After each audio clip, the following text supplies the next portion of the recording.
Welcome to Jesus or Muhammad. We're having an entire marathon of shows over the next several days, and we want to address some of the most important topics, which is what we always try to do here, addressing the central topics dealing with Christianity and Islam. We have the two largest religions in history, and they make claims that contradict each other, and so we want to get to the bottom of this. Which one is right, or is neither one right, or are atheists right, something like that?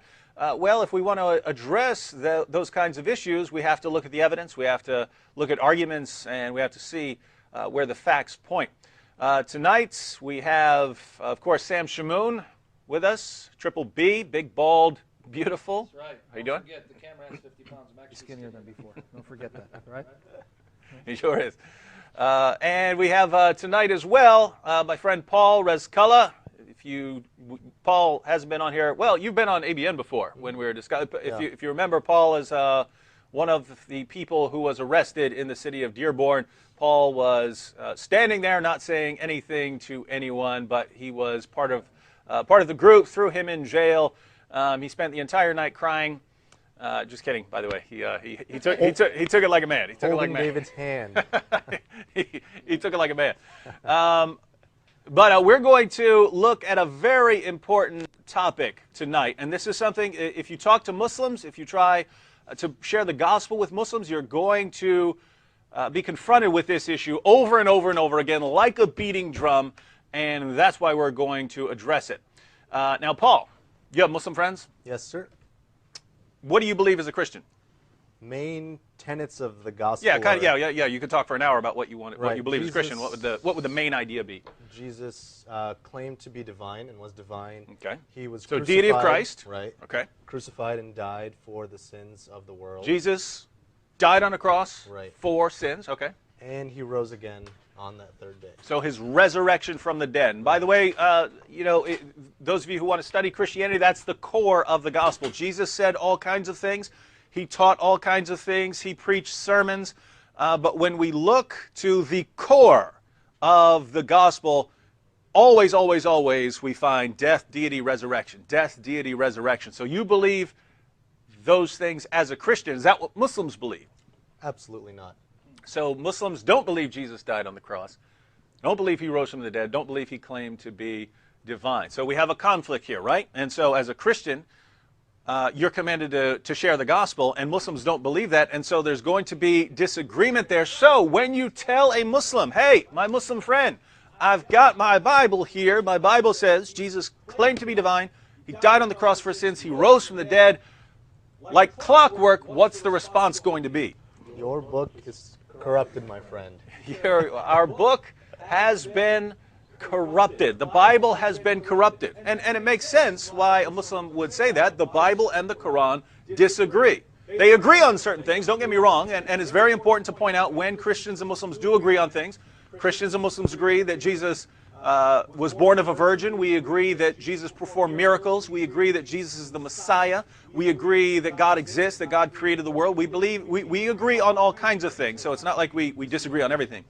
But when we get down to the core of the gospel, the core of the message that Christians want to share with others, we find Islam teaches the exact opposite on these things. And so if you're a Muslim, you believe that the gospel was originally inspired, an inspired message. You have to believe that, because this isn't, if I talk to an atheist or something like that and I tell them about Jesus, the atheist can say, I don't care about Jesus, I don't believe in him. But Muslims aren't allowed to say that. So Muslims have certain things that their religion requires them to believe, and one of the things they have to believe in, they have to believe Jesus was a messenger of God. So, Sam. Yes, sir. Muslims will say the gospel's been corrupted, right? You know this. We've heard this, thousands of times. Yeah. Now, is that the impression you would get from the Quran? Would a Muslim ever get this impression from the Quran? If a Muslim opens up his Quran, reads it from beginning to end, is he going to walk away from that thinking, wow, the book that those Christians have, that is one messed up, weird book? I just wanted to make one comment. When you said that, what would the Muslims say about our Gospels? They said it was corrupt, huh?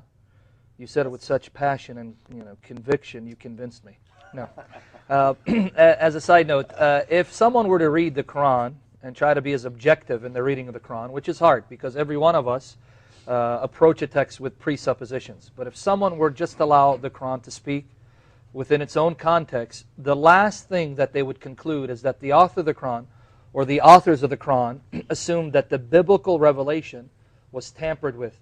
Because you find a plethora of passages confirming the veracity, the authenticity, and the authority of the Scriptures in the possession of the Jews and Christians.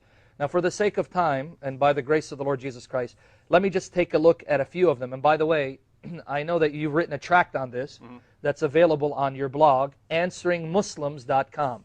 Answeringmuslims.com, David Wood wrote an excellent tract that can actually be downloaded, correct? Yeah, it can be printed. It can print it out. Yes, and use it in their evangelism, their witness to Muslims. So these passages are found in the tract, but let's just look at some of them. For example, chapter 3 of the Quran, verses 3 and 4. Specifically, verse 3, it says this. Now, I'm going to also comment on the Arabic, because unfortunately, many of the translators obscure what the Arabic says, because if you actually look at the Arabic, it's even more powerful. It's a more powerful witness to the veracity of the Scriptures. And in order to understand my point, let me first read the passage. Chapter 3, verse 3 says, He has sent down upon you, He is supposedly Allah, who is supposed to be the God of Abraham, Isaac, and Jacob. He has sent down upon you, Muhammad, the book with truth, confirming what was before it. Now that's how this particular translation renders the Arabic. Confirming what was before it. Actually, anyone who speaks Arabic can confirm the following. Paul speaks Arabic? Yes. Do you, by Do the way? I? No, I didn't want to put you on the spot. He Yes. put you on the spot. All right. The Arabic phrase is actually musaddiqan lima bayna yadayhi. Literal translation, confirming that which is between his hands. Right. Now that's an Arabic idiom referring to the Scriptures that Muhammad had access to. So whatever Scriptures Muhammad had access to in the 7th century, he is testifying and confirming their veracity, saying that these Scriptures are the words of God and should be trusted and believed in. So if we go with what your average Muslim will tell us on the street, it would be something like Jesus got a message, Jesus delivered a message to his followers, but someone like the Apostle Paul came along, corrupted the message, and then, or they'll say, you know, the Council of Nicaea. But would any of that make sense if Muhammad is saying that you guys have it between your hands? Yeah, well, right? put it this way. Since we don't believe Muhammad is a prophet, it is, in theory, possible the Scriptures are corrupt. Right. But that would only prove they're that he's a false prophet. They shouldn't believe that. Yeah, Exactly. okay. If the Scriptures historically can be proven to have been corrupted, then this is even further proof that Muhammad is a false prophet, because he thought otherwise. In other words, if you're a Muslim, you must adopt Muhammad's position concerning the Scriptures. His position is the Scriptures of the Jews and Christians are the uncorrupt revelations of God. Now, if history testifies that they've been corrupted, that's even more proof he's a false prophet. However, if he's correct, and Muslims have to believe he's correct, he still turns out to be a false prophet, because in bearing witness to the veracity of the Bible, which is the only Scriptures the Jews and Christians had at that time, the Bible ends up contradicting the message of the Quran concerning the nature of God, the person of Christ, and his work.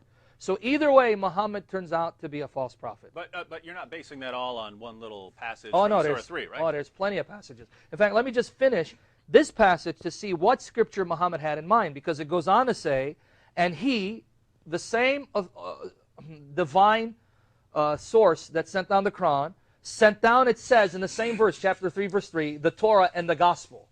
So if anyone was confused about what Scriptures Muhammad had in mind, here it says, the Scriptures that Muhammad had in mind are the Torah, which is actually the Hebrew word for the law given to Moses. If you ask any Jewish authority on the Old Testament, what is the law of Moses? And in Hebrew it's Torah, meaning instructions. The Torah of Moses and the Gospel.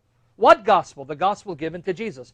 So these are the Scriptures that Muhammad confirms to be the uncorrupt words of God. Now, for the sake of time, let me look at a few others.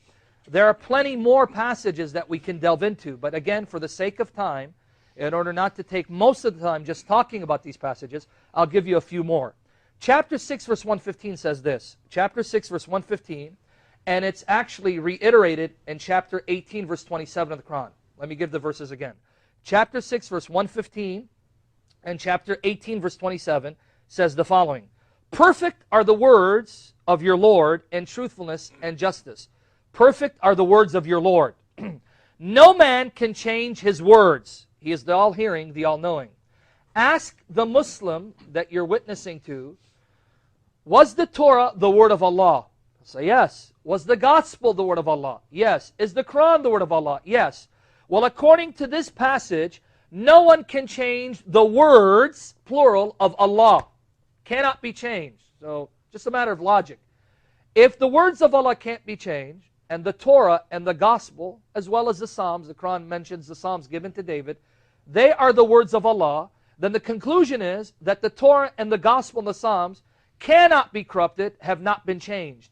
If they've been changed, and that means the Quran is mistaken, because it says no one can change the words of Allah, but you're telling me His words have been changed because the Torah, the Gospel, and the Psalms, which were the words of Allah, have been corrupted. So Muslims are saying Allah's word has been changed and corrupted. We open up the Quran and it says no one can change Allah's word. So Muslims are contradicting their own book. In fact, and just to solidify what you just said and what I said earlier, Muslim scholars themselves appeal to chapter 6, verse 115 and 1827 to prove the incorruptibility of the Quran. Their logic goes like this. The Quran is the word of Allah.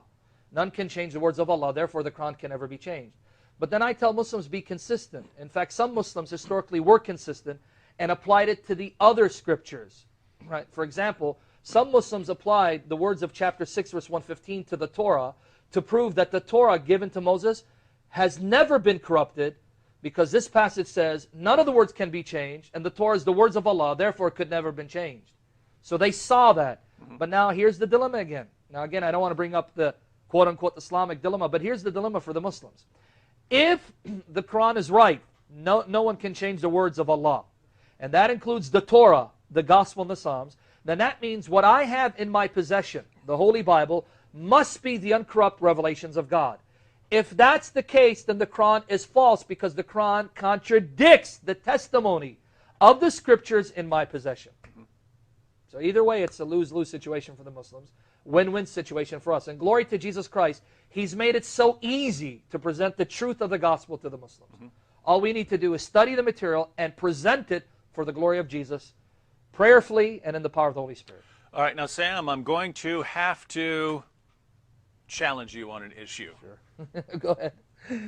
All right. The Quran says no one can corrupt Allah's word. No one can change Allah's word, right? Yes. No one can change Allah's words. But we open up the gospel, because according to the Quran, the gospel is the word of God, and no one can corrupt Allah's word. Therefore, the gospel is authoritative and preserved, and so on. Yes. We open up the gospel, and we read what Jesus was telling His followers. Now, He said things like this over and over again. I'll read you one passage. This is from Mark chapter 9. I'll begin at verse 30. From there they went out and began to go through Galilee, and He did not want anyone to know about it, for He was teaching His disciples and telling them, the Son of Man, this is a title Jesus used of Himself, Amen. The Son of Man is to be delivered into the hands of men, and they will kill Him, and when He has been killed, He will rise 3 days later. They will kill Him, and when He has been killed, He will rise from the dead. Jesus says these things over and over, and ultimately we have it in the gospel. Jesus is crucified. He's scourged. He's nailed to a cross. He's given a death blow. He is put in a tomb. Jesus is dead. Yes. We open up the Quran. We open up the Quran. Is this what the Quran teaches? Well, most Muslims would base their beliefs on Surah 4, 157 to 158. I'll read it for you. They said in boast, this is referring to Jews. Now, this is a side note, but think about how ridiculous this passage is. According to this passage, Jews were boasting about killing the Messiah. Right? Now, there are Jews who believe that Jesus was the Messiah. They would never boast about killing Him. Exactly. And on the other hand, there are Jews who might, at that time, boast about killing Jesus, but they didn't believe He's the Messiah. So here you have in the Quran Jews boasting about killing the Messiah. It's just really, really silly passage, but that's a different issue. They said in boast, we killed Christ Jesus, the Son of Mary, the messenger of Allah. But they killed Him not, nor crucified Him. They killed Him not, nor crucified Him, but so it was made to appear to them. And those who differ therein are full of doubts with no certain knowledge, but only conjecture to follow. For of a surety they killed Him not. Nay, Allah raised Him up unto Himself, and Allah is exalted in power wise. So according to this passage, they didn't kill Jesus. It was made to appear to them that way. And the the most common Muslim interpretation is that someone like Judas was crucified in his place. So God took Judas, disguised him, made him look like Jesus. Then Judas was put on the cross. He was crucified. He died, but Jesus was safe. Jesus didn't die. If he didn't die, obviously he didn't die for anyone's sins. So we open up the gospel. Jesus says he's going to die, and then later on it shows that he died. We open up the Quran. Jesus didn't die. He wasn't crucified. Didn't happen. It was someone else. So the gospel tells us one thing.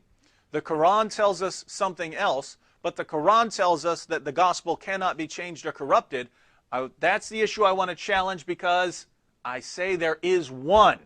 There is one who can change Allah's word. And we even have indications of this with the doctrine of abrogation, wouldn't we? Yeah, yes, exactly. So we open up the passages on abrogation in the Quran. So Surah 2, 106, Surah 16, 101. We find the justification for saying Allah can exchange one revelation for another is that Allah has power over all things. Precisely. Allah has power over all things. So we have a little mystery on our hands. You might already be able to figure out the answer. There is one, I would say, who can corrupt Allah's word. The passages we read in the Quran about no one being able to corrupt his words or change his words, it's like Allah is pointing to everyone saying, you guys can't corrupt my words. You're not powerful enough. You're not powerful enough. Allah is too powerful. And by the way, when I read those passages in the Quran, that's good theology. That's good theology, 100% right? 100% good theology. That's good theology when the Quran is saying, that's Allah. If He wants something done, if He wants a message to get across, you can't stop Him. You can't stop God. I read that. That's great theology. That's what we believe as Christians. You're not going to be able to stop God from getting a message across. And I mean, think about why that's good theology. I mean, imagine I told you, I believe in God, and He really wanted to bring this to people. He really wanted to get this message across to people, and He tried really hard to get it across to people, but the Apostle Paul came along and he just snatched it away, and God couldn't stop him. Poor God. Poor Allah, He just couldn't protect it from the Apostle Paul. He just couldn't protect it from Constantine. Those Romans are tough. Those Romans are really tough people. Tough. Yeah. They are so tough. They're more powerful than Allah. They corrupted His word. Poor Allah. So such a sad story. You understand why that's bad theology, right? When you tell me something about God wanting to do something and then God not being able to do it, you're telling me something about the God you believe in. You're telling me He is weak. He's impotent. He can't accomplish what He wants to accomplish. That's just a sad story. So when we open up the Quran and we read passages about Allah being so powerful, no one can stop Him, no one can corrupt His word, no one can get in His way, no one can do it. That's good theology. We read that and say, amen. And then Muslims come along and kind of ruin it by saying, but Apostle Paul, he's so tough, he stopped God, and Constantine, these really tough dudes. So Muslims are coming along and kind of ruining this theology. But we have a mystery on our hands. Yeah. We have a mystery on our hands. The Quran teaches Jesus didn't die by crucifixion. And the Quran affirms no one can corrupt the gospel. And the gospel says Jesus died by crucifixion. So, is there someone who can corrupt Allah's word, who can change the message, who can change the gospel? And I think there is someone who can do it. I think there is someone. I'm not talking about man. I'm not talking about Satan. There is someone who can corrupt Allah's word, right? Yep. In fact, you opened up a very good topic. In fact, Lord willing, we should do an entire session on abrogation, because the implication of the verses, by the way, just to give you an idea of what Dave was talking about, abrogation, he mentioned chapter 2, verse 106 of the Quran, and he mentioned chapter 16, verse 101, and I'll include another one, chapter 13, verse 39, that Allah has the power to abolish, to abrogate, to cancel out verses that were sent down.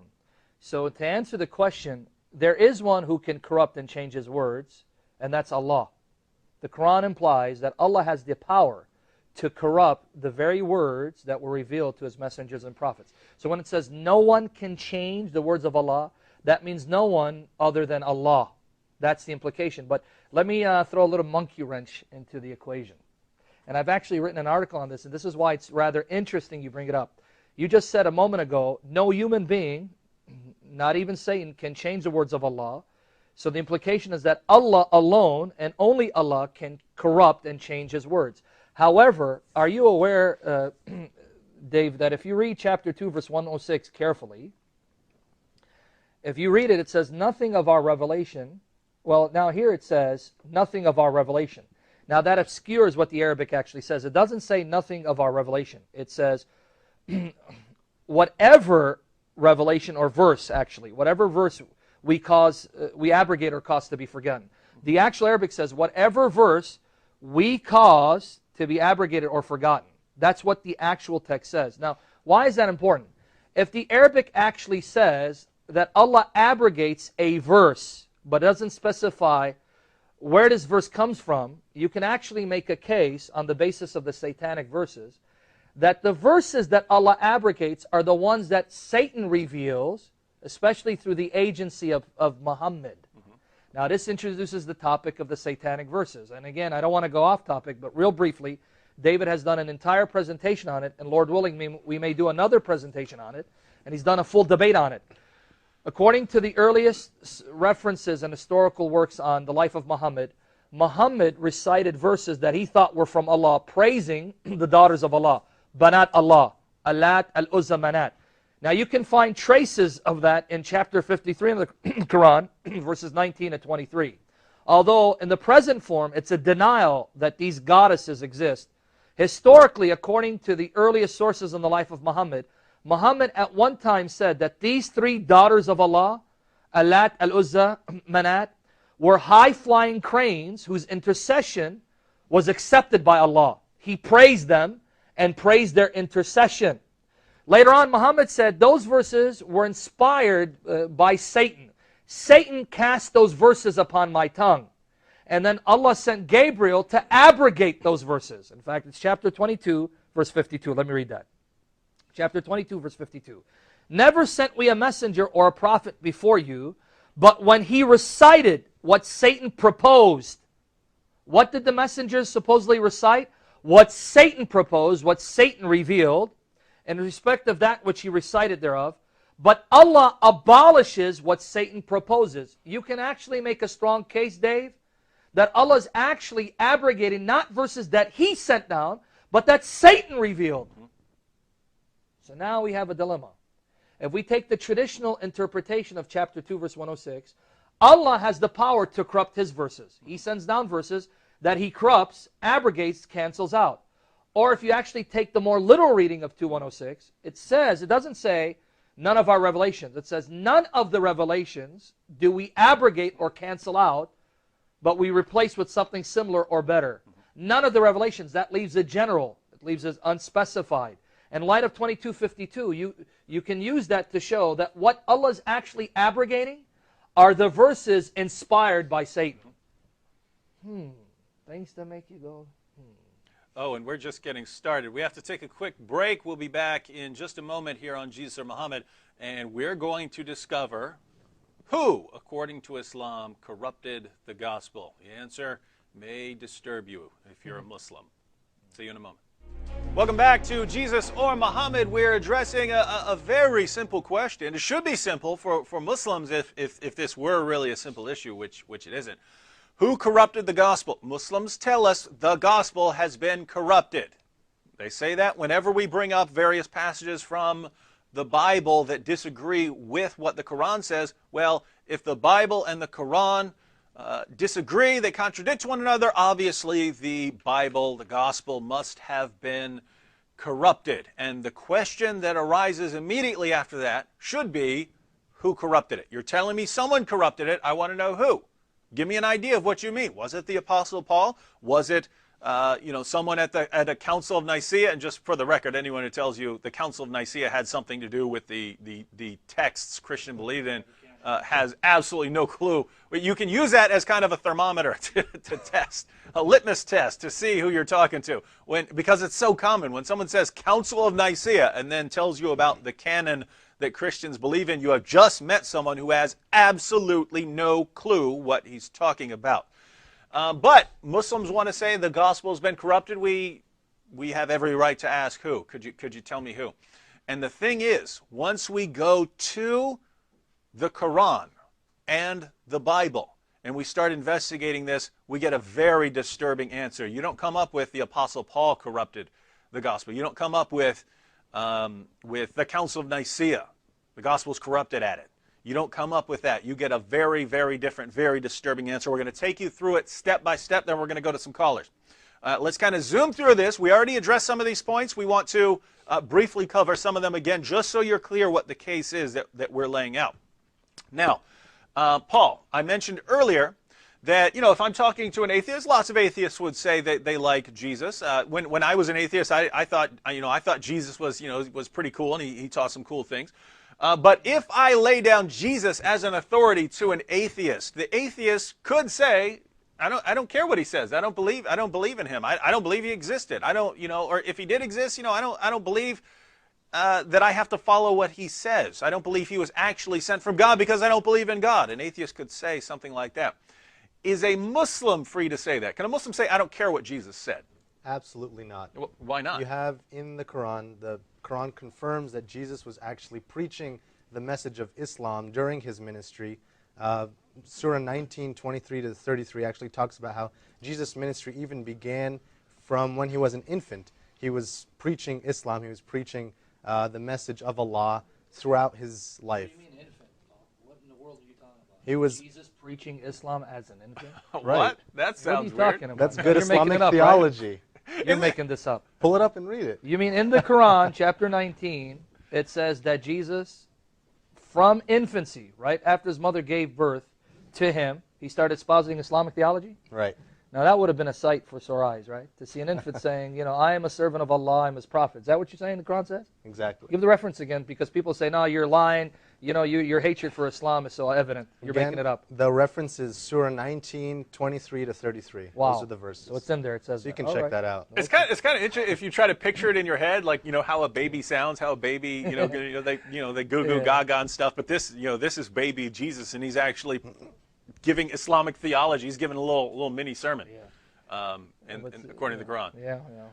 Well, all right. Okay, Paul. You're saying though, so a Muslim, you're saying, cannot object to the teachings of Christ. Okay, go ahead, Ken. Another reference for that actually is 42:13, Surah 42:13, which shows that Jesus' message was actually no different from any other prophet that was before him, or even Muhammad for that matter. All right, but another objection that could arise, and by the way, you find that throughout the Quran, constantly affirming the message of Jesus. But suppose, and I've seen Muslims bring this up. Look, sometimes read the Old Testament, right? Read the Old Testament. Sometimes the prophets are preaching and preaching and preaching their hearts out, and people just don't care. They just don't listen, right? That happens. Right?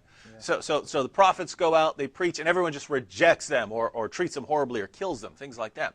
So could a Muslim then say, because the Muslim wants to say that the gospel's been corrupted or changed, could the Muslim say, well, yeah, I do believe that Jesus spoke the truth, but he preached his heart out and people just didn't care, they didn't pay attention, and so there was no one to carry on this message. Could a Muslim say that? Again, no, because the Quran in verse 352 and 5:111 shows that Jesus' teachings were accepted by a number of followers, and those followers actually adhered to the basic tenets of Islam. So you had Muslims actually in the first century that were converting to Islam because of Jesus' message, and they adhered to Islamic theology. In other words, Jesus was successful, not unsuccessful. Right. But now that's what you're confusing me. You keep saying the Quran says he's Muslim and his followers are Muslims. But when I read the Gospels, it's anything but Islam. Isn't that proof the Gospels are corrupted? Corrupted. Gotta be. Bam. Yeah, but the point is, we're late. That's where I'm confused. Yeah, we're late. Yeah. Oh, you're about to get more confused, buddy. You're about to get really, really confused. So think about what the Quran is saying here, because we don't want. There's no easy way out of this. There are little things a Muslim can say. Maybe he wasn't successful or something like that. These sorts of objections or responses are blocked by what Muslims are required to believe in the Quran. One, Muslims have to believe in Jesus as a messenger of God, and two, they have to believe, because of what the Quran says, that Jesus was at least somewhat successful in that he won followers, he passed on his message to followers. So, in other words, we're looking at this, we're saying, where has it been corrupted? You can't say it was corrupted from the beginning and it was just a false message because Jesus spoke the truth according to Islam. So, well, when did it get corrupted then? Well, you can't say Jesus never passed it on to his followers and so that it was corrupted, as soon as it left his mouth, it just fell, it was dead, right? That the message was dead. He actually passed it on to his followers. So the question is, well, okay, you have Jesus. He delivered the message to his followers, so the message was reliable when it was delivered to his followers, and then his followers had the message. When did it get corrupted? Can a Muslim then say, these followers didn't last. They didn't make it, right? He preached the message. People converted to this early first century Islam. They had the message. They had the gospel. But then these followers were overpowered by other people like the Apostle Paul who came along and corrupted the message and changed it. And the true followers of Jesus, they just didn't last. Can a Muslim say that? A Muslim cannot say that because, check this out. He said, check this out. Go ahead.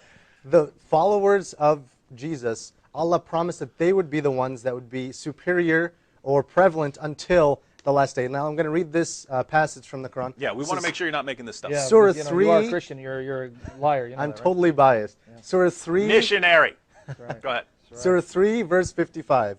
You can check this. Behold, Allah said, O Jesus, I will take thee and raise thee to myself and clear thee of the falsehoods of those who blaspheme. I will make those who follow thee superior to those who reject the faith to the day of resurrection. Whoa. Who? Who's he going to make superior? Those who follow thee. So Jesus followed. Jesus won Right. followers. Allah is making a promise to Jesus. I'm going to make your followers superior to those who reject it. For how long? For like a year? For 2 years? Forever until the day of resurrection. Has the day of resurrection happened yet? No. So this is still ongoing, right? Allah, and keep in mind, if a Muslim tells me, and we still have more to cover. We still have a lot more to cover. But even if a Muslim wants to say, if a Muslim just wants to say the gospel has been corrupted, we already have that Allah is a liar, according to you. If you, as a Muslim, tell me that the gospel has been corrupted, of course we can point to all kinds of passages in the Quran where Allah says no one can corrupt his word, and that the gospel is the word, and that Christians during Muhammad's time still had the word. It hadn't been corrupted. We can point to all those passages and say, okay, Allah was wrong, he was wrong, he was wrong, he was wrong, he was wrong. Not according to us, according to you. According to Muslims, Allah was wrong. But here we have Allah talking to Jesus, saying, Jesus, I'm going to protect your followers until the day of resurrection. That's a long time.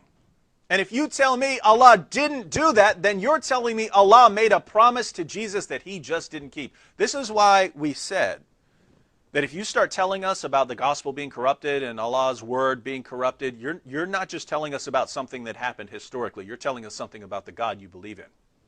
And right now, if you say the gospel has been corrupted, you're telling us Allah made a promise to Jesus that he just couldn't keep. If Allah made a promise to his prophet, to his messenger, and he couldn't even keep that, why do you believe anything Allah says he's going to do? He just can't do it. He just can't do it. He's totally incompetent. That's what you're telling me about your God when you say the gospel has been corrupted. So already, my friends, we're going to go to some callers. We have more to discuss. Let's take a couple of callers because we don't want it to build up until there are 50 on the line. We have several on the line. We want to deal with those. But we're going to get back to this. But already, Muslims are required to believe in Jesus. They are required to believe that Jesus passed the message on to his followers. And they are required to believe that Allah told Jesus that those followers would be victorious until the day of resurrection. And guess what? If their message was corrupted and they were overthrown by the Apostle Paul, this didn't happen. Allah failed. He couldn't keep his promise. Allah promises Jesus, I'm going to protect your followers. I'm going to protect the followers. And you tell me these followers failed. That's some weird stuff you Muslims believe in. Very, very weird stuff. All right, let's go to some callers. We'll try to take a few. We hope the questions are related to the topic. Let's take a couple of callers very quickly, and then we'll get back to our topic. Who do we have on the line? Hello? Hello. Am I on the line? Yes, you are. Yes, brother, you are. Yes, I'm Yuki. I'm calling from the UK. Hey, how's it going? How are you, buddy? Yeah, I'm great. First of all, big fans here of Brother Sam and Brother David, of course. I'm originally from Indonesia. I'm a Catholic. A few questions, brother. One at a time. Question. Yeah. Just make it one at a time so we can follow. Go ahead. All my first question is, can you give me the Quranic reference where it says that the Bible will not be corrupt by the end of time? Oh, we can give you a bunch of those. Oh, yeah. Sam, give them a Yeah. quick listen. By the way, everyone right now, you'll want to know these verses because they're so important. Get out. This is the time where you get out your pen, write down all of these references, and make sure you have these references on hand. Yeah, and by the way, let me just, it's not only important that you read the references, I highly encourage you, my brother in the Lord Jesus Christ, go to our website, answering-islam.org, answering-islam.org. Please go there. When you go to the main page, you're going to see a section, it says the Quran. When you go to the main page, to your left, there's a section that says the Quran. Click on it. There you're going to see a section that says what the Quran says about the Bible. You're going to see a plethora of articles that give full expositions of these passages. So it's not just important reading the passages, but understanding them in context.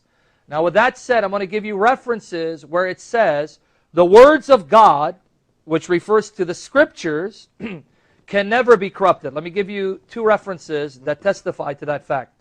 One which I read earlier, chapter 6, verse 115. So write this down. Chapter 6, verse 115. It says, none can change the words of your Lord. Now, even Muslim expositors, and this is why you need to go to the website to read the commentaries that we provide by Muslims, who admit that this refers to the scriptures because the scriptures are the words of Allah, the words of God. So chapter 6, verse 115, chapter 18, verse 27, those two verses, write those down. They talk about the incorruptibility of the words of Allah. And according to the Quran, the Torah, the law of Moses, the gospel of our Lord Jesus Christ, even the Psalms of David, the Quran makes reference to the Zabur, the Psalms of David. Let me give you the references to that. In chapter 4 of the Quran, verse 163, chapter 4, verse 163, and chapter 17, verse 55. Chapter 17, verse 55, it says, Allah gave the Psalms to David. And even quotes from Psalm 37, verse 29. It even quotes directly from Psalm 37, verse 29, in chapter 21 of the Quran, verse 105. Chapter 21, verse 105, actually is a direct quotation from Psalm 37, verse 29. So the Quran acknowledges that these are scriptures of Allah, these are His words, therefore they can never be corrupted. Now some other passages I want you to look at, but make sure to go to the website to read the full exposition of the meaning of these passages. Chapter 3 of the Quran, verse 3 and 4. Chapter 3 of the Quran, verse 3 and 4. That's one. Chapter 3 of the Quran, verses 48 to 50.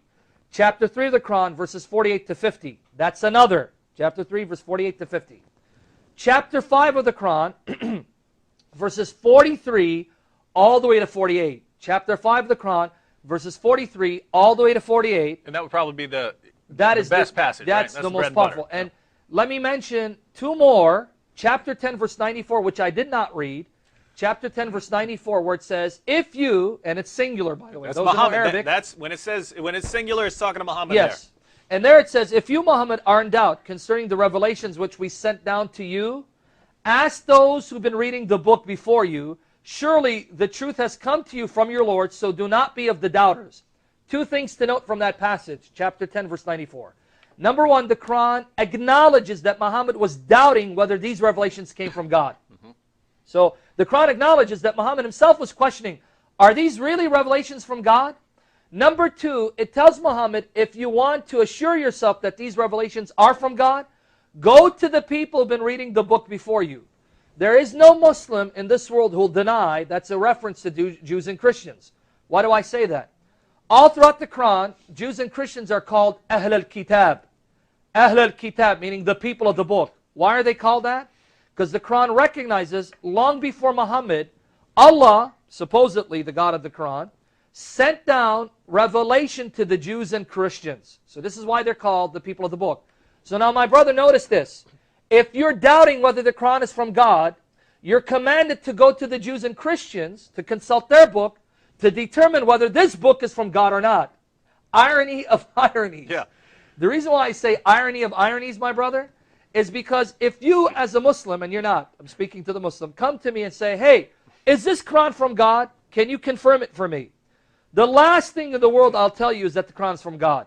because the Quran contradicts the book that the Quran confirms to be true, meaning the Bible, thereby proving that Muhammad is a false prophet and the Quran is a false message. Now let me read the final one, and we'll go to your other question. This one is a powerful one. My brother, are you aware that the Quran says that those who deny the message given to the apostles of God, they will be fetid fluid for the fire? Chapter 40, verses 70 to 72. Chapter 40, verses 70 to 72. Those who cry lies to the book, and that wherewith we sent our messengers. Now notice, it's attacking people who say the Quran is a lie, and the message given to the messengers before Muhammad, soon they will know when the fetters and chains are on their necks and they are dragged into the boiling water. Now Yusuf Ali translates it as fetid fluid. Then into the fire they are poured. Did you catch that? If you dare say my Bible is a lie, it's corrupted, the Quran says a painful torment awaits you.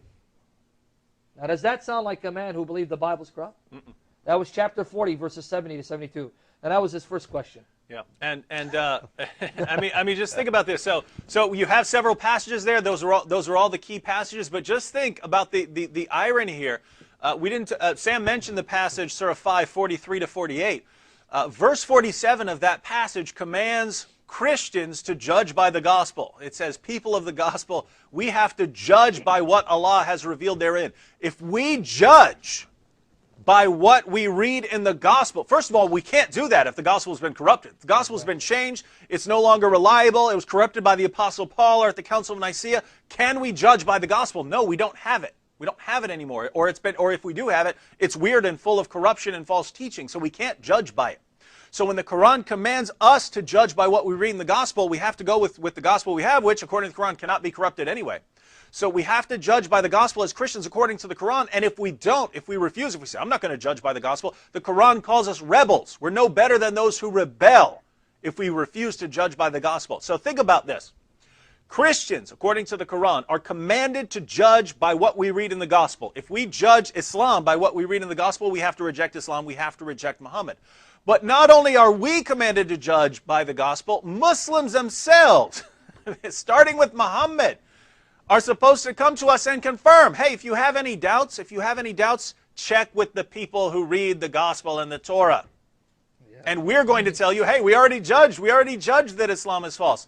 So you know, kind of a broad picture here. This goes back to what Sam calls the Islamic dilemma. Yeah. If the gospel has been corrupted, then Muhammad's a false prophet because he commanded us to judge by the gospel, and he was commanded to come and listen to us, to what we say about the gospel, and to judge his religion by what we read in the gospel.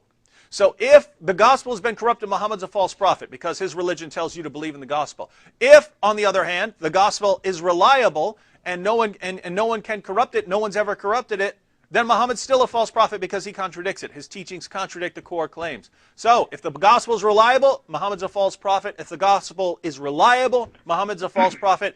Either way, Muhammad's a false prophet. Let's talk about the gospel because Islam's just done. Islam self-destructs by affirming a message that it contradicts. All right, brother, we have other callers to go to, but you said you had multiple questions. We'll try and take one more if we can. Yeah. Go ahead, brother. By the way, did you understand our answer, brother? Oh, yes, perfectly. I've been reading your articles as well. But my other question is relating to Brother David's claim. Like, Brother David likes to say that I think, like, if you look at, I mean, it's a bit off the topic, I'm sorry, but violence according to the Quran is prescriptive, while violence in the Bible is more like a descriptive thing. However, Muslims like to refute by saying, but look at the book of Deuteronomy, for example. You know, down there, like, Christians are commanded to kill mercilessly, and also I think like Luke 14:23. Well, I'll take the answer. Yes, of the line. Make sure you hear the answer. Yeah. Make sure you hear the answer, and you know, we're going to have to do a full topic. I hope you guys can help me answer that just briefly. Yes. Help me refute those claims briefly. Sure. I'll take the answer of the line. I'll start off with the Quran, then you want to address the Deuteronomy passage. Repeat this question so people understand. So the question is, by the way, everyone, you know, just to give the general idea, because this is so common, people in the West in general, we look at the Quran and we say, look, this is filled with violent passages. Right? So if our objection is there's violence in the Quran, well, guess what? We're being inconsistent, right? Because there's violence in the Bible. So we have to say, well, what's the difference?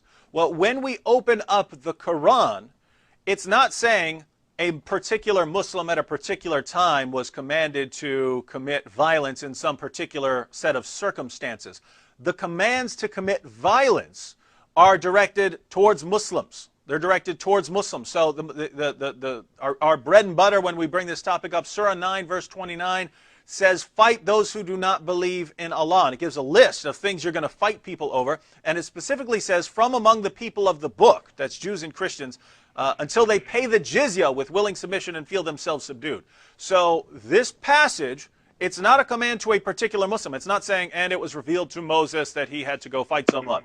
It's a command to Muslims. It is a command to Muslims to fight. And these are Muhammad's final marching orders. Surah 9 is the last major surah revealed in the Quran, and it commands Muslims to go out and fight.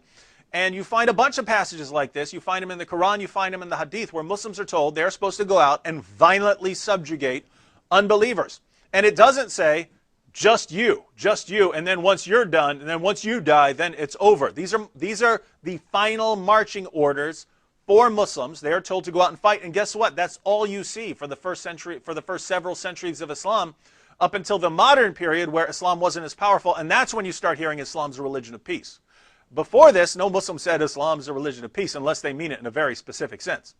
But Muslims are commanded to go out and violently subjugate other people.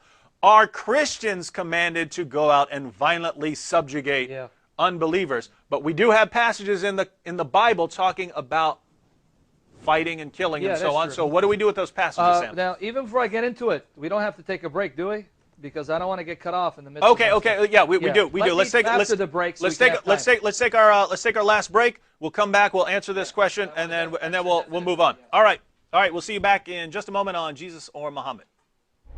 Welcome back to Jesus or Muhammad. We've got a question about the violence in the Bible. Is it the same thing? I pointed out that the violence we find in the Quran is prescriptive. And all that means is it's actually it's a prescribing behavior. It's telling Muslims, you go out and do this. The question is the violence in the Bible, and there is violence. There is violence in the Bible. Is that telling Christians what to do? Is that telling us this is how you are supposed to go out and treat people? Now, obviously in the Old Testament, that's not written for us. This is in the context of, wars over the land of Israel. Yeah, you can even read it. It says, exterminate a specific people group, and it mentions them by name, like the Canaanites. Well, we don't have any Canaanites. And it's not go out and exterminate everyone for all time. And go and wipe out everyone that breathes who doesn't believe in Yahweh or Moses as his messenger. Does not exist in the Old Testament. So that's a description of how God worked through Israel at that time. But the argument goes like this, and this was the point. And I'll try to address it briefly, and Lord willing, I hope you're listening, we're going to devote a full topic sometime this week. If not tomorrow, maybe Monday, Lord willing.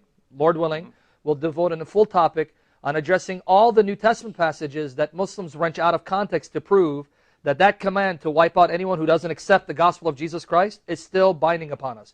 But let me real quickly, you said Luke 14:23. Luke 14:23 says this. This is a passage that Muslims do quote out of context. Jesus is quoting a parable, and in the parable, the master said to the servant, Luke 14:23, go out to the highways and hedges and compel people to come in, that my house may be filled. For some reason, Muslims assume compel means use violence, use force, even the threat of death if they don't embrace the gospel of Jesus Christ. That can't be the meaning. That compel cannot mean use physical violence, physical force to compel people to accept the gospel of Jesus Christ. Is easily confirmed by looking at Luke chapter 10, verses 5 to 15. Specifically, Luke 10, verses 5 to 12. So, brother, I hope you're listening to me. If you want to know what this passage doesn't mean, just go a few chapters earlier to Luke chapter 10, verses 5 to 15, specifically 5 to 12. Let me read it. Here's what Jesus tells his disciples to do when someone rejects the gospel. If compel means kill them or use physical violence, then surely you'll find it in the clear instructions that Jesus gives to the disciples as he sends them out to preach the gospel, right? Because Luke 14:23 is a parable. So you take a parable, misinterpret it, in order to give the impression that Jesus is saying use physical force. Well, here's plain instructions on how to spread the gospel in Luke 10, verses 5 to 15. And notice what Jesus does not say. Let me read it. Whatever house you enter, first say, peace be to this house. If a son of peace is there, your peace will rest upon him. But if not, it will return to you. And remain in the same house, eating and drinking what they provide, for the laborer deserves his wages. Do not go from house to house. Whenever you enter a town, and they receive you, eat what is set before you. Heal the sick in it, and say to them, the kingdom of God has come near to you, is upon you. But whenever you enter a town, and they do not receive you. Now here's where we'd expect Jesus to say, use physical violence, right? Mm-hmm. He says, whatever town you enter and they don't receive you, go into the streets and kill them, behead them, torture them? No. Go into the streets and say, even the dust of your town that clings to our feet, we wipe off against you. Nevertheless, know this, that the kingdom of God has come near. I tell you, it will be more bearable on that day for Sodom than for that town. Did you catch it? That Jesus says, if a town rejects you, kill them, oppress them, beat them, take their women and children? No, he says, wipe the dust from your feet, because on that day, it will be more bearable for Sodom than for them. What day does he have in mind? The day of judgment. In other words, my brother, we have no right to execute anyone who refuses the gospel, because God has set a day in which he'll judge all who refuse to embrace the gospel, the day of the Lord Jesus when he comes in glory to judge the living and the dead.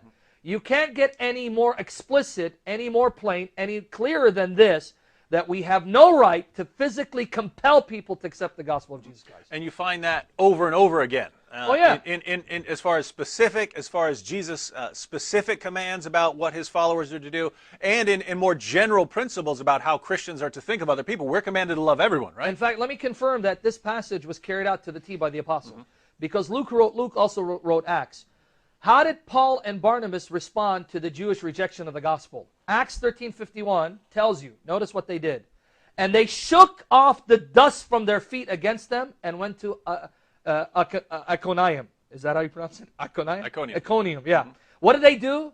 They carried out Jesus' instruction. Did they take a sword and kill the Jews and physically compel them? It says no. Mm-hmm. They wiped the dust from their feet and went to another town. Acts 13, verse 51. I hope that answered your question. So here's what you have in Islam. You have the commands. Fight those who do not believe in Allah.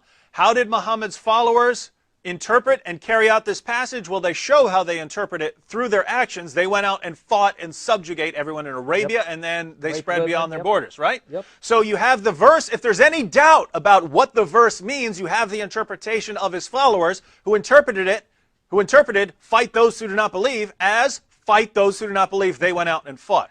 In the Bible, you have the exact opposite. You have Jesus commanding his followers to love everyone, to harm no one, to put down their swords. He said his kingdom is not of this world. That's why his followers aren't fighting for him.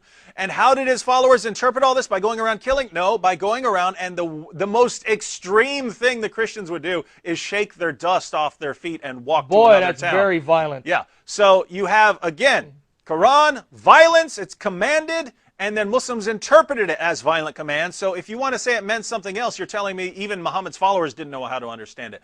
And if you're telling me Jesus commanded violence, you're telling me, wow, his followers just didn't get that message. He must have been a really poor communicator. So the passages are clear, but as Sam pointed out, either tomorrow or on Monday, we'll give a fuller discussion, and any particular questions people might have, call in with those if you're interested in this issue. We'll discuss this in more detail. But tonight our topic is who corrupted the gospel.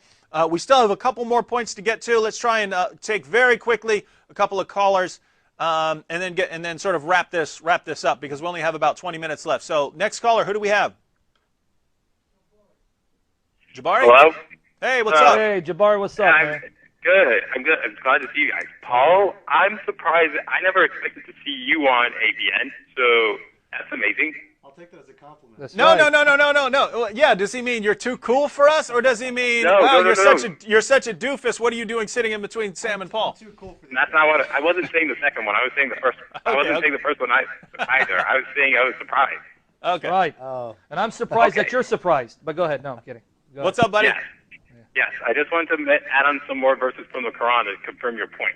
Surah 546, Surah 550, and Surah 571. Yeah. Those are the ones I wanted to go for. And I wanted to respond to the previous caller's point when he said that talked about Old Testament violence. I wanted to add on verses to what you guys were saying. Deuteronomy 9:5 and Genesis 15 verses 13 to 16, and Leviticus 18 verses 24 to 30. Also, third, I just want to say that Muslims, you have a problem, and I pray that this will drive you guys to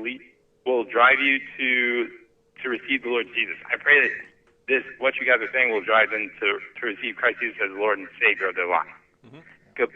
I pray for you. I pray for you, David and Paul. I pray that you guys don't get arrested or anything like that in Dearborn, and God bless all three of you. Yes, thank you. Let me just comment on the versification. Mm-hmm. He's going by a Quran translation that goes with a different versification. Because he said Surah 550. In most Qurans, that's 548. Mm-hmm. So when he says 546, in most Qurans, you'd have to look at a couple of verses earlier.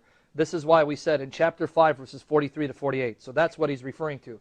When he said chapter 5, verse 71, in most Qurans, it's chapter 5, verse 68. Mm-hmm.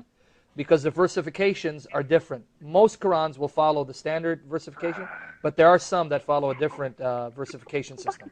So 568, 548, and 543 to 47. Sorry. All right, brother, thank you. All right, let's go to our next call, and then we have to get back to a couple points. Who do we have? Oh, okay, they're off the line. All right, all right, that's good. Let's go back to our topic. We've seen something very interesting. Muslims tell us that the gospel has been corrupted. According to the Quran, no one can corrupt Allah's word, and yet Muslims have to believe that the Bible has been corrupted, otherwise they just have to abandon Islam. So how are Muslims supposed to view this corruption of the Bible, given that the Quran constantly affirms the scriptures of the Jews and Christians, and that the Quran repeatedly declares no one can corrupt Allah's word? Well, we've said that according to the Quran, we gave you the references. Jesus was a messenger, so you can't say I don't care what Jesus says, or that the message was corrupted from the beginning because he's not reliable. Muslims can't say that. Jesus is a messenger of God. Jesus was successful, at least somewhat, in his preaching in that he won followers, and Allah promises Jesus that he's going to protect Jesus' followers. Now, Sam, according to the Quran, did Allah keep that promise? Did he keep that promise to make Jesus' followers superior, victorious? Yep, and then you'll find that in chapter 61, verse 14. And before the show's over, remind me to read one passage of the Quran that will be ironic and shocking to not only Christians but to Muslims. But in chapter 61, verse 14, what David is asking me, does the Quran record the fulfillment of the promise? Remember earlier Paul alluded to chapter 3, verse 55, where Allah is supposedly speaking to Jesus. He says, I'm going to raise you to myself and make those who follow you superior to those who disbelieve till the day of resurrection. Now, does the Quran record the fulfillment of the promise? Yes. Chapter 61, verse 14. Let me read it. 61, verse 14 of the Quran says, O you who believe, be you helpers of Allah or God. As Jesus, the son of Mary, said to his disciples, who will be my helpers to God? Said the disciples said, we are God's helpers or the helpers of Allah. Then a portion of the children of Israel believed, and a portion disbelieved. But we gave power to those who believed against their enemies, and they became the ones that prevailed. Which ones became uppermost? Those who believed.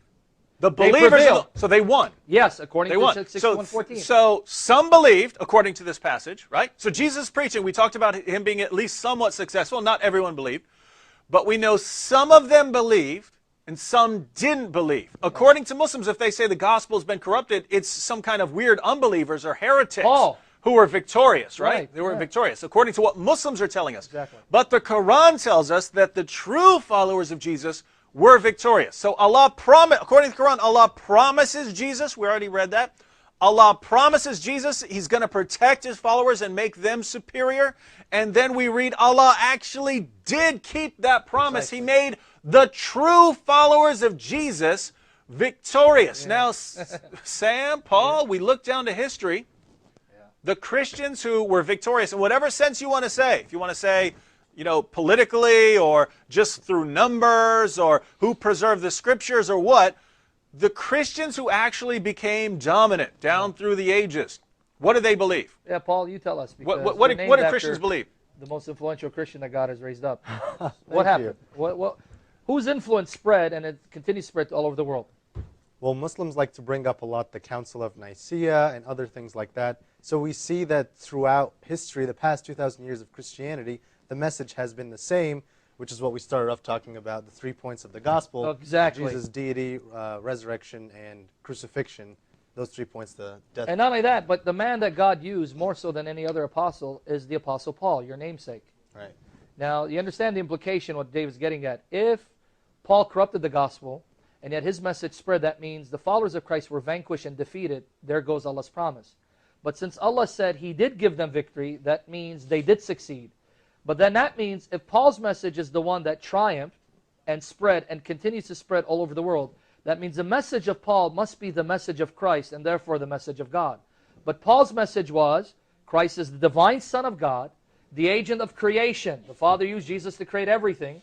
Christ sustains everything by His powerful word. That's in Hebrews, but Paul also says Christ sustains everything.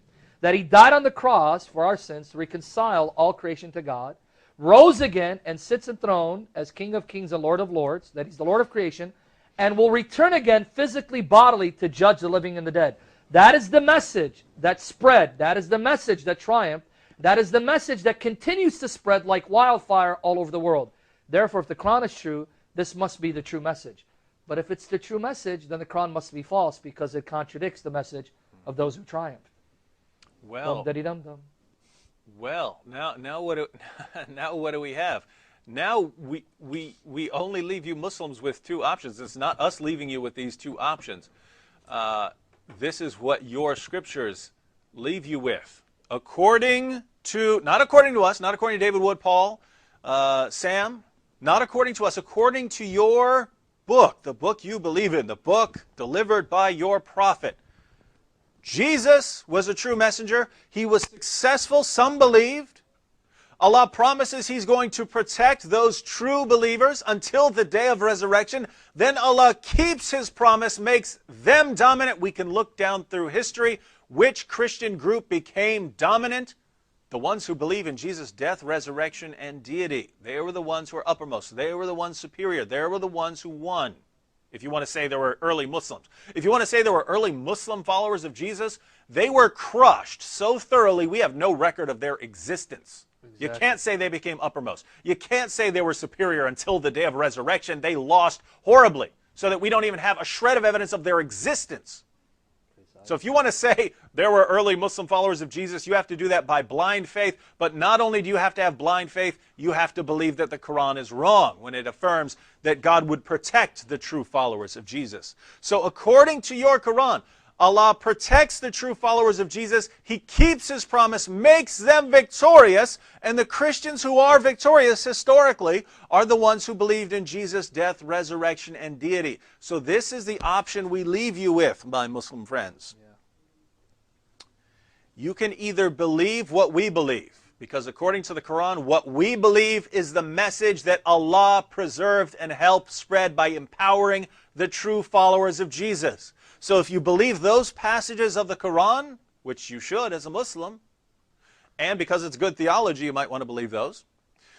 If you believe those passages of the Quran, you have to believe what we believe, that Jesus died on the cross for sins, that He rose from the dead, that He claimed to be divine, because that's the message Jesus delivered, that was preserved by His followers, that was preserved by the power of Allah, protecting the true followers of Jesus. What is your alternative? What is your alternative here? That the gospel was corrupted. But now we get back to this, the key question, who corrupted it? According to the Quran, no one can corrupt Allah's word. The Apostle Paul cannot corrupt it. The Council of Nicaea cannot corrupt it. Christians can't corrupt it. Muslims can't corrupt it. Buddhists can't corrupt it. Atheists can't corrupt it. No one can corrupt it except the one who has power over all things. And guess what? That is exactly what your Quran teaches. According to the Quran, Jesus never died by crucifixion. Wait a minute. I open up the gospel. I find Jesus died by crucifixion, but it never happened according to Islam. So, where did Christians got the false belief, false according to you, Muslims, Christians got the false belief that Jesus died by crucifixion. So that's been corrupted somehow. That's been corrupted, contrary to what the Quran says. It's been corrupted. It didn't happen, and yet Christians believe it. Paul, where did Christians get the idea that Jesus died by crucifixion? Allah. Exactly. How did Allah give us the idea that Jesus died by crucifixion? Took Jesus up and replaced him with someone else. Replaced him with someone else. So, my Muslim friends, if you want to say, we talked about these three core elements of the gospel. If we talk about Jesus' death and thereby belief in his resurrection, since that depends on his death, where did the false belief in Jesus' sacrificial death come from? You can't blame it on the Apostle Paul, because according to Islam, it didn't come from the Apostle Paul. You can't blame the Council of Nicaea, because according to Islam, it didn't come from the Council of Nicaea. That false belief, not according to us, according to your Quran, came from Allah when he tricked and deceived people into believing that Jesus died by crucifixion. And before the show's over, let me give you, I don't want to say the best for last, because what you just said was much better, because you're presenting the gospel of Jesus Christ. If the Quran is true, then the gospel found in the New Testament is the true message of Jesus, the true message that originates from the true God, and therefore that message must be believed by everyone, especially Muslims, in order to be saved. No, and the only alternative, if Muslims want to say they don't want to believe in that message, they don't want to believe in the gospel, the only alternative is to say, well, I can't believe in that because it's been corrupted, but we want the message we want to tell you is, if you want to say it's corrupted, fine. Don't say Paul corrupted it. Don't say the Council of Nicaea corrupted it. Don't say Christians corrupted it. Say it like it is. Allah is the only one who could have corrupted it. And according to the Quran, the only example we have of corruption, Allah is the one who corrupted it. Precisely. So here are your alternatives. Either believe the passages of the Quran which say that the true message of Jesus' followers was preserved by the power of Allah, in which case you need to believe in his death, deity, and resurrection, because that's the message that was preserved. Or the only alternative you have open to you is to believe that it's been corrupted by the power of Allah, who deceived people into believing a false message, who deceived people into believing in that. And since he's the one who corrupted the belief about Jesus' death and resurrection, you might as well say he's the only one who could, and he is, according to the Quran, the only one who could corrupt the message. Well, he must have corrupted belief in Jesus' deity and the Trinity and so on. He's the only example we find of someone corrupting the gospel. So he's the only one with the power to do it, and he's the only one in the Quran who actually does it. So he must have been the one who corrupted belief in Jesus' deity as well. So those are your alternatives, my Muslim friends. Then I'm going to hand over to Sam for his passage. Finally, to add irony of ironies, throughout our entire discussion, we presented conclusive evidence from the Quran that nowhere does the Quran say our scriptures are corrupt. In fact, our scriptures, according to the Quran, are the uncorrupt revelations of God that God has preserved providentially as a witness for Jews and Christians to judge by, even to judge the contents of the Quran. We also saw the Quran saying that the true followers of Christ were given victory, a victory that will be theirs till the day of resurrection. But finally, irony of ironies, the Quran does say there is a scripture that has been corrupted, but it's not the Bible. The Quran says that the Quran has been corrupted. Did you hear what I just said? This is for Christians and Muslims. If you're asleep, this should wake you up. Chapter 15 of the Quran, Surah Al-Hijr, verses 90 to 91. The Quran testifies that at the time of Muhammad, there are people corrupting the Quran. Language used of the corruption of the Quran that's never used for the Bible. What am I talking about? Chapter 15, verses 90 to 91. Here's what it says. Like as we sent down on the dividers, those who made the Quran into shreds. Those who made the Quran into shreds. Yusuf Ali says, this was, by the way, the Shakir translation, or Shakir. Yusuf Ali says, so also on such as have made the Quran into shreds as they please. The Quran says there are people at the time of Muhammad who are shredding the Quran, tearing it up, right? Tampering with it as they please. Language never used the Bible. Now, David, could you imagine if the Quran used this language for the Bible? If the Quran said, those who tore the Bible into the shreds, Muslims would have a field day using that verse, beating us over the head. See, the Quran says your Bible's corrupt. But that language is used for the corruption of the Quran, and yet you still believe the Quran is preserved. So we have in the Quran constant affirmation of the inspiration, authority, reliability, and perfect preservation of the Christian scriptures, the Torah and the gospel, constantly praising us, constantly telling us to judge by them, telling Muhammad even, your prophet is commanded not to go to another prophet, to come to us. Your prophet was... Muhammad, if you're having doubts, go to those Jews and Christians over there who've got their book. Go to them. Your prophet is commanded to come check with us so we can check him off and say, okay, let's go down the check. Let's go down the checklist and see if you agree with our message. Your prophet is commanded that. And then when we say, well, what does the Quran say about itself? People have shredded it. They've shredded that book. Yeah. And yet Muslims, think of the irony, Muslims tell us, Quran has been perfectly preserved, despite the fact that according to the Quran it's been shredded. And the Bible has been corrupted, despite the fact that the Quran says over and over again it's authoritative, inspired, reliable, perfectly preserved.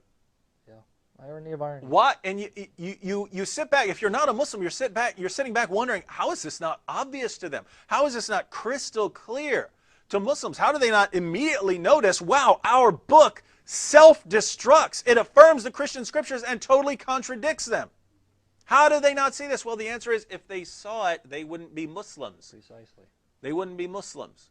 And I'll tell you what, more than almost anything else, when I look at this, it clues me in that there is a spiritual battle going on here, because people cannot be, they can't be this deluded just on their own, right? I mean, we're more intelligent than animals. We have a God-given ability to think, and to think logically, and to think critically when we want to. And you go and you have 1.5 billion people who can open a book that constantly affirms the scriptures of the Jews and Christians, and then constantly contradicts the scriptures of the Jews and Christians. It should be immediately obvious to any Muslim, wait a minute, I have a problem here. I have a massive problem. I have an irreconcilable problem. My book self-destructs because it contradicts itself at a fundamental level, and there's no way out of it. If the scriptures of the Jews and Christians are reliable and authoritative and inspired, the Quran is false because it contradicts them. If their books are reliable, if they aren't reliable, either way, Islam turns out to be false. Muhammad turns out to be a false prophet. It's a dilemma. You only have two directions you can go.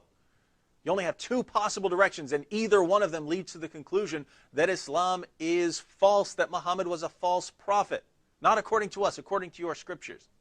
And we've presented kind of a further dilemma tonight. You can either accept what we believe as Jews and Christians, or you can believe that Allah is a horrible deceiver who starts false religions for no reason whatsoever, just for the fun of deceiving people. And if you believe that, my Muslim friends, I don't know how you can even believe in Islam to begin with.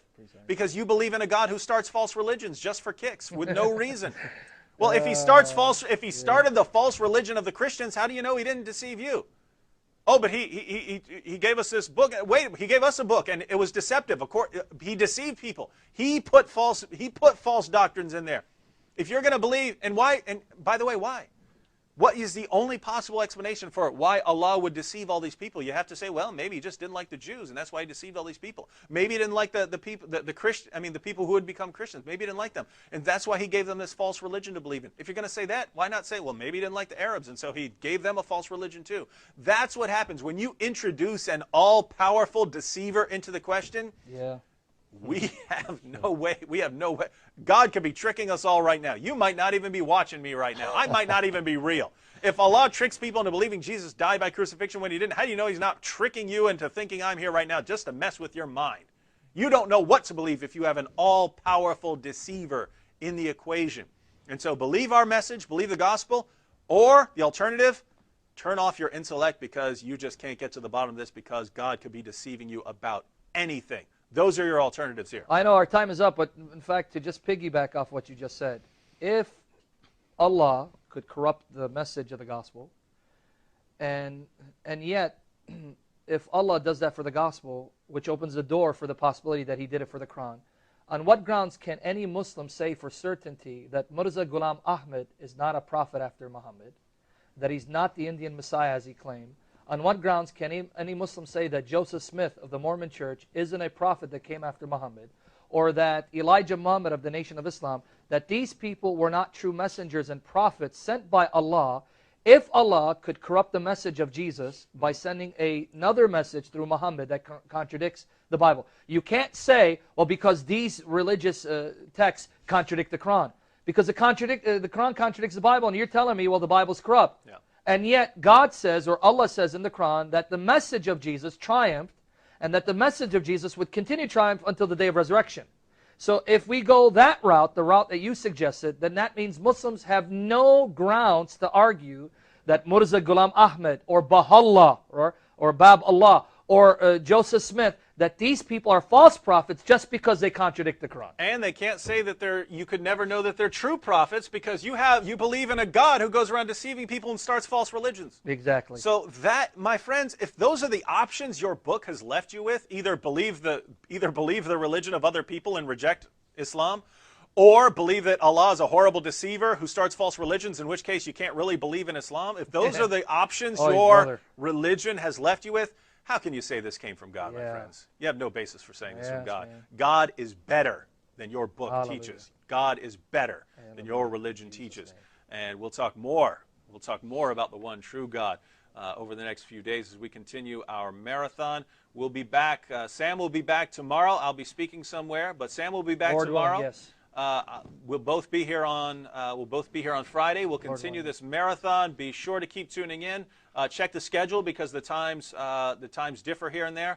But we'll see you tomorrow, right back here on Jesus or Muhammad. Thanks, Paul. Thanks, Sam. We'll see you again starting tomorrow. See you next time.